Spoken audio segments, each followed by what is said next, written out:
Son las 4:14 minutos de la tarde, amigos. Continuamos con más de Café Global y hoy vamos a dar inicio a un seriado especial sobre el estado de las ideologías en el mundo que parece haber perdido la brújula tradicional.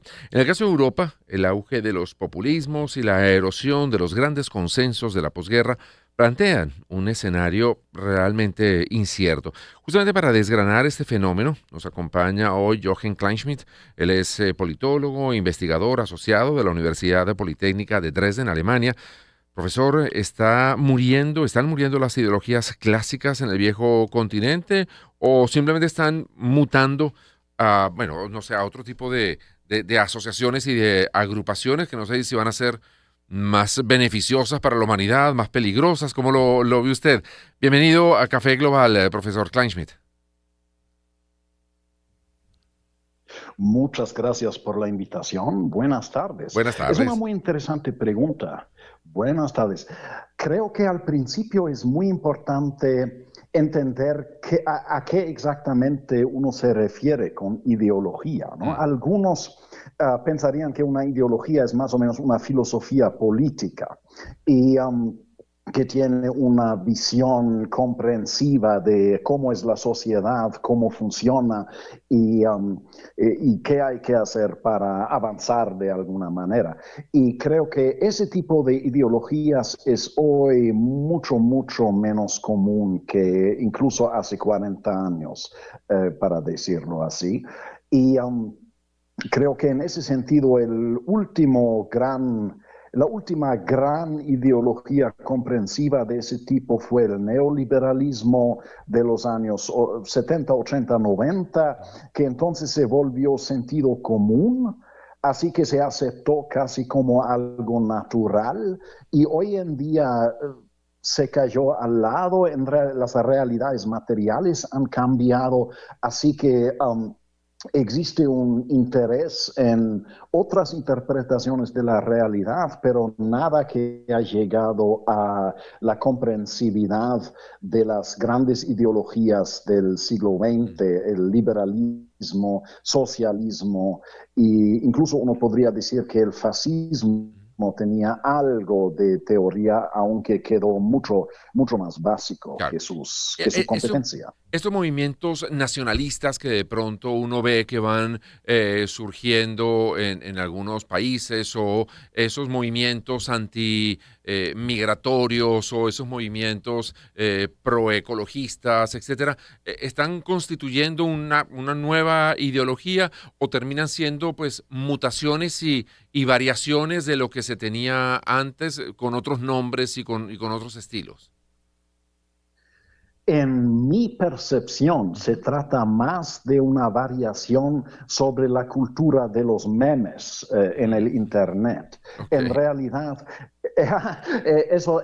esos nuevos nacionalismos o nacionalpopulismos o como uno quiere decir, no tengo ninguna palabra preferida, pero en realidad no buscan construir una cosmovisión coherente, en realidad son más como una serie de impresiones, de expresiones, existen diferentes estéticas, son muy adaptados en realidad a las redes sociales, donde superan mucho a otras orientaciones políticas en su alcance, por lo menos en Alemania, donde he estudiado las estadísticas actuales de investigaciones sobre ese tema, pero en realidad son más como, sí existe una narrativa, ¿no? Mm. La xenofobia, etcétera, la misoginia, etcétera, etcétera, pero no existe, no atrae intelectuales, para Mm. decirlo así. Los intelectuales que se sienten atraídos a ese tipo de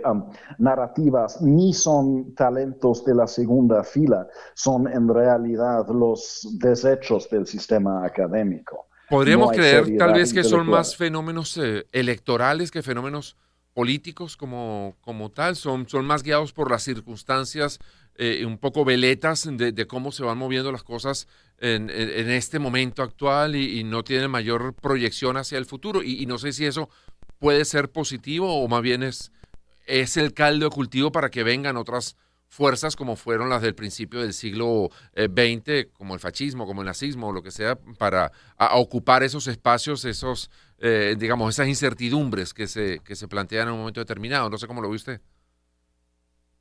Estoy completamente de acuerdo. En realidad, el populismo es una ideología delgada, como dicen algunos autores.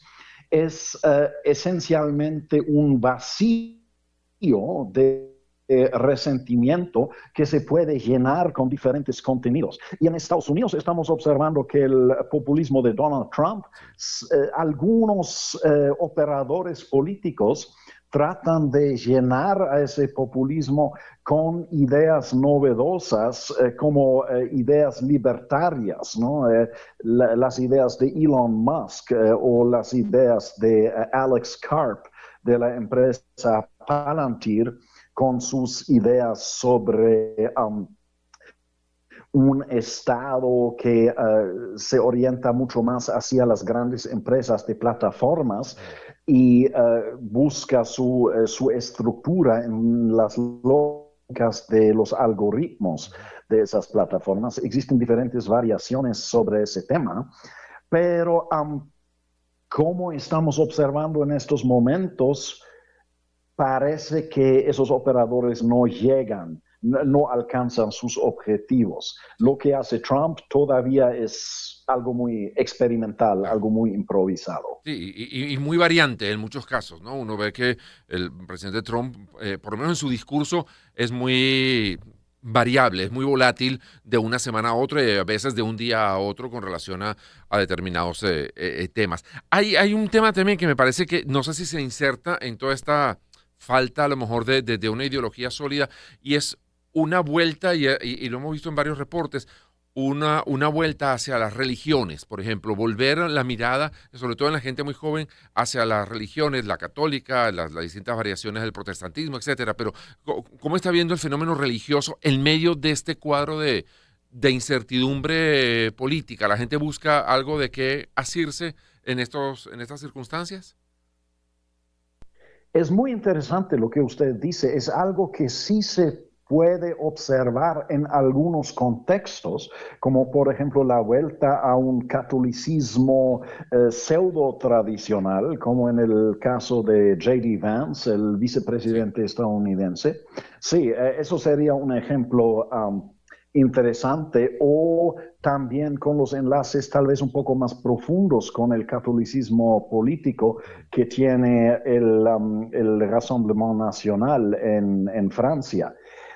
Pero también podemos observar, por ejemplo, acá en Alemania, que en realidad la extrema derecha de acá no tiene enlaces con las religiones organizadas, y recientemente hubo un microescándalo en las redes sociales cuando un funcionario del AfD, del partido de la extrema derecha de Alemania, felicitó a los feligreses por el viernes antes de la Pascua, ¿no? Cuando los cristianos, los católicos, se felicitan el domingo y el viernes es un día de luto, ¿no? Claro. Así que mostró su muy poco Sí, conocimiento de la religión que pretende defender. así es. Así que hay una multitud de acercamientos a ese tema y no veo ninguna coherencia. Esas divisiones ancestrales de la izquierda, la derecha, ¿tienen algún sentido hoy en día? Porque pareciera que ahora cualquiera que no esté alineado a la izquierda es de ultraderecha y cualquiera que no esté alineado hacia la derecha pues es de ultraizquierda. O sea, pareciera que se le está dando peso a los ultras para magnificar digamos, su característica política. Pero hoy en día hacer esas divisiones por lo menos en Europa, ¿está teniendo algún sentido? ¿Atraen o rechazan a alguien? Perdón, no escuché claramente la Sí, pregunta. ¿Hubo le algún problema? preguntaba si esas divisiones de izquierda, derecha, la aparición, al menos a nivel de prensa, etcétera, y de analistas, de categorizar a algunos grupos de ultraderecha o de ultraizquierda, ¿está teniendo sentido, está teniendo acogida en Europa? Es una pregunta muy interesante. Sí, básicamente todavía existen las divisiones clásicas Sí. entre izquierda y derecha, en términos de que los partidos de derecha enfatizan la legitimidad de la desigualdad social, mientras la izquierda considera que la desigualdad social no es legítima o por lo menos no, o por lo menos debería ser menor la desigualdad. Pero también estamos observando que algunos sectores de la extrema derecha y de la extrema izquierda están desarrollando formas expresivas de hacer política que parecen ser a veces muy similares. Mm. Si uno mira, por ejemplo, el movimiento que pretende ser de izquierda en muchos países europeos a favor de los palestinos o a favor de algunas organizaciones palestinas, para decirlo así, uno se da cuenta que utilizan ideas sobre la autenticidad de una nación, sobre derechos ancestrales de alguna nación sobre un territorio, etcétera, etcétera, incluso sobre la autenticidad de naciones, que en realidad son argumentos que podrían ser de una derecha muy extrema en Sí, realidad. así es. Son ideas, sí. Se Por desdibuja en ejemplo, muchas oportunidades, ¿no? O unos y otros, o unos adoptan formas de los otros. exacto, Sí. exacto. O, por ejemplo, del otro lado, uno puede observar en Estados Unidos, en Alemania, seguramente en muchos países, que Antonio Gramsci, el teórico social italiano marxista, Sí. se está volviendo como una figura de interés para muchos escritores de la extrema derecha, quienes tratan de imitar sus ideas sobre la importancia de la cultura en la Mm. política. Estamos en un mundo complicado, profesor. Gracias por habernos dado estos minutos aquí a Café Global. Muchas gracias por la invitación, No, siempre con gracias a usted. muchísimo El gusto. doctor Joachim Kleinschmidt, politólogo investigador asociado de la Universidad Politécnica de Dresde en Alemania. Son las 4:26 de la tarde. Hacemos publicidad.